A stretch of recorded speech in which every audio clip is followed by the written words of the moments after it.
So this is hot off the presses work. It actually just started working on this last night. I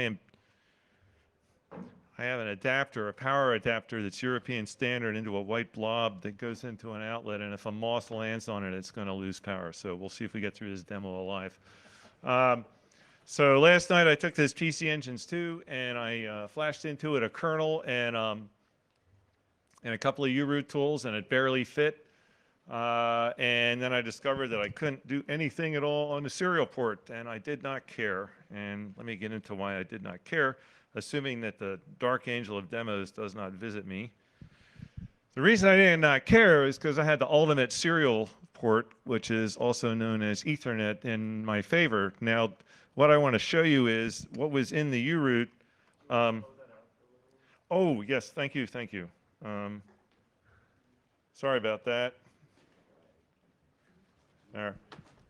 So the reason is I had the ultimate serial interface, which is, of course, Ethernet, and I can CPU to that node. And what is a CPU? I'm going to get into that, but here is the sum total of the uroot programs I have on this machine, which looks like about a dozen, and yet somehow I'm running bash and ls and all this good stuff, and because that's a bash prompt, that's not bash anywhere in the flash part, and how did that work? Well, I start this CPU command, and I'll show the moving parts in a minute on another slide. And what happens is on the client side, which is the $sign prompt, it establishes a connection to a CPU running in the PC Engines, and it also kicks off a 9P server in the background, and it does all its SSH foo-froth, and the server actually does a 9P mount back to my side, to my 9P server running as me, and mounts my namespace, which in this case is the root of the node I'm coming from on temp CPU. And then these are bind mounts of mounting various things in my PC Engines Linux, so that when that CPU command running on the PC Engines execs bin bash is actually found, because bin, trying to type. Bin bash is a bind mount to temp CPU bin, which is mounted, over temp CPU back to the machine I came from. And what this means is, like, oh, I need to run flash ROM, but darn it, I didn't put flash ROM in my SPI flash. It really doesn't matter because flash ROM is on the machine I came from, and that's mounted via 9P. So what this basically means is I can do stuff like CD, and now I'm in, home Arminic, and all my stuff is there, and I can do flash ROM-R in a file, and it ends up on the machine I came from, and I can proceed to mess around with the file on the machine I came from, right? So I didn't have to SCP anything anywhere. The file system namespace of the machine I came from is completely visible on this PC Engines. So this is a Plan 9 concept. And we've been working on uroot now for 8 years, and the Go packages have been growing in capability. And just within the last year or so, we got a Go package for SSH that was perfect for the client side. And then we also got, this is the funny part, we got a Go package for SSH that was perfect on the server side because it implemented port redirection. And we were kind of able to assemble this CPU command that uses lots of various bits. And the end result is that I can have, almost nothing in the SPI. I have a few key pieces. I have a DHCP client, and I have the CPU command, which runs as actually init on this machine, this PC Engines.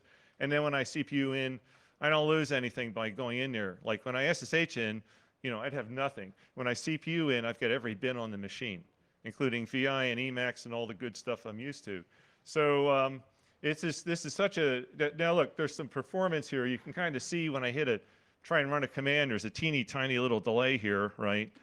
While it pulls it over the, oh, well, it's not that much of a delay. While it pulls it over the net.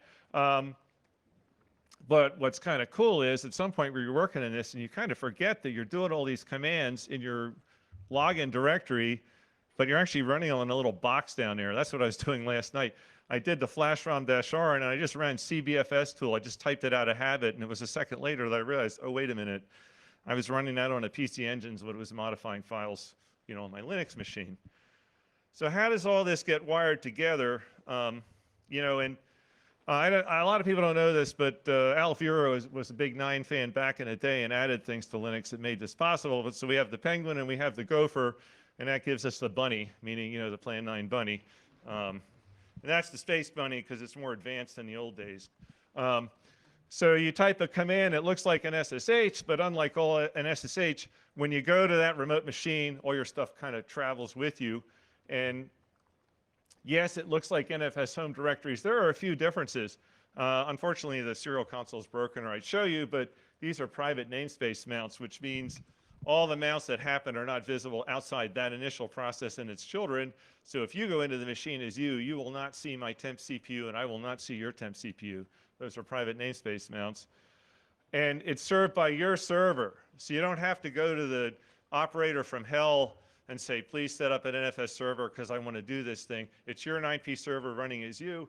And that further means that even though this is a hash prompt because I'm running as root here, that did not give me special privileges on the machine I came from. So all those old defenses from the old days with NFS where, oh my God, you're root here and you mounted there and I've got to protect myself against you because you're root, that's not an issue. There are no sort of privilege escalations because I'm root on the PC engines.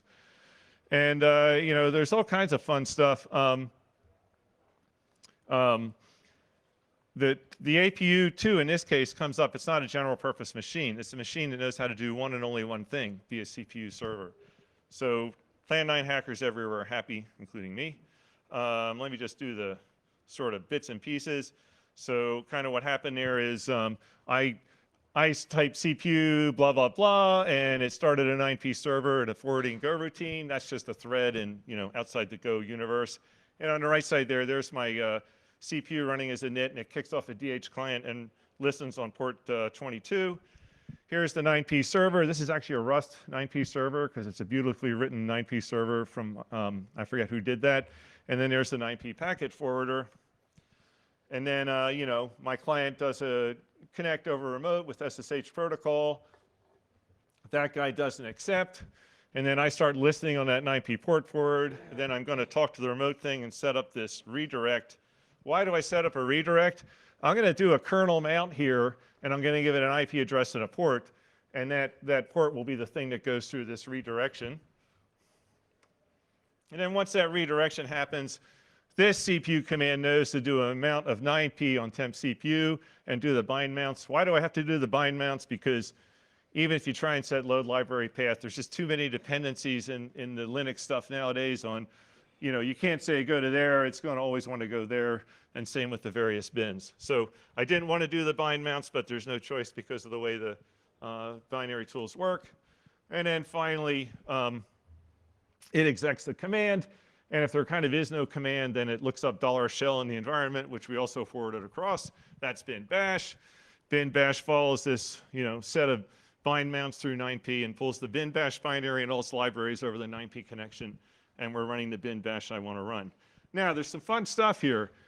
I'm allowed to make this be anything I want. If you're worried about access, I can have this serve a file system out of a CPIO. No problem. That's a solved problem from 30 years ago. So you don't have to serve it from a file system. You can serve it from anything that's sort of a source of data. So that's kind of cool, too. And so then we just do our normal SSH. And yes, these talks go fast. I'm done. So that's kind of the talk. One last thing. If anyone who ever did NFS root, you remember watching like a network connection get flaky and then 1,000 machines suddenly say NFS server not responding, still trying, and then just watching your whole data center collapse in a burning smoking heap.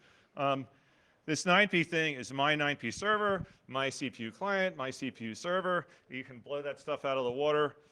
I've done it a couple times because this is so flaky, and that PC engines keeps running, and I reconnect the network, and I can do another CPU session.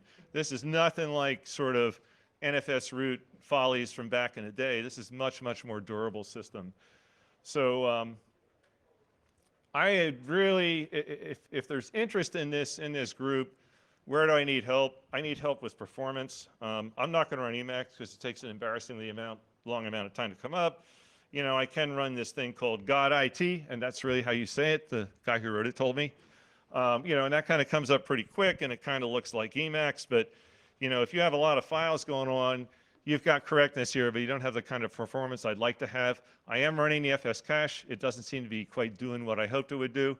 So anybody who wants to educate me on how to make this perform better, I'd love to have the help. But it is really, I'd forgotten how nice this was from back in the day when I was a Plan 9 guy. It's just incredibly nice to CPU to a machine and just have everything there.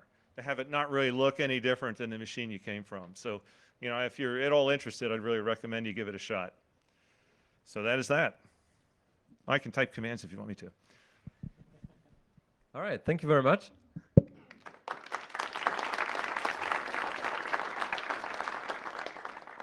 So we have the microphones back. If you have any questions, please feel free. How does the cross-compile story look like? It's actually real good because following the way Plan 9 always did things, if I have a root like /AMD, I could start that 9P server and make /AMD the root of the namespace, and then all the binaries just work. So again, this is literally a solved problem. I actually have, by the way, getting back to embarrassing, yeah, I have done a Go run in here, and it takes a little longer than I'd like. A lot of files. Go ahead. Do you need server kernel support for the 9P stuff, or is it fused? You absolutely need the 9P client compiled into the kernel and the PC engines. And I haven't seen an advantage yet, but I have compiled an FS cache. I can't tell if it helped or not. But you do need the 9P client file system. All right, that's it. We're doing well. We're already 10 minutes ahead. Thanks, everyone.